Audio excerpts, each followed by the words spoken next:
పరిశుద్ధాత్మ అభిషేకము మేడగదిలో 10 దినాలుంటే కానీ వాళ్ళకి పరిశుద్ధాత్మ దేవుడు రాలా. పౌలు గారికి 3 రోజులుంటే పరిశుద్ధాత్మ దేవుడు వచ్చాడు. పేతురు వాక్యం చెప్తుంటే 30 నిమిషాలు వాక్యం చెప్తుంటే 30 నిమిషాల్లో పరిశుద్ధాత్మ దేవుడు 3000 మంది కుమ్మరించబడ్డాడు.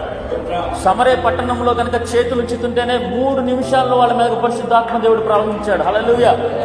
3 రోజుల్లో వచ్చిన వాళ్ళు ఉన్నారు, 3 గంటల్లో వచ్చిన వాళ్ళు ఉన్నారు, 30 నిమిషాల్లో వచ్చిన వాళ్ళు ఉన్నారు, 3 సెకండ్లో కూడా పొందుకున్న వాళ్ళు ఉన్నారు. స్తోత్రం కలుగునుగా. నేనంటున్నా, మనం ప్రార్థన చేస్తున్నప్పుడు, మనం దేవుడి యొక్క సన్నిధిలో గడుపుతున్నప్పుడు అసలు భక్తులు ఎలా పొందుకున్నారు, వాళ్ళు ఆత్మీయ మేలులు ఎలా పొందుకున్నారు, పరిశుద్ధ గ్రంథములో వాళ్ళు ఏ విధంగా సాధించుకున్నారు. యోబు ఎలా చనిపోయారు, ఆస్తిని కోల్పోయాడు, అనారోగ్యంతో బాధపడతా ఉన్నాడు, బూడిదలో కూర్చున్నాడు, దేవునికి సమాధానం ఏం రాట్లా, పక్క నుంచాము భార్య బల్లెంలాగా పొడుస్తూ ఉంది, చచ్చిపో అని.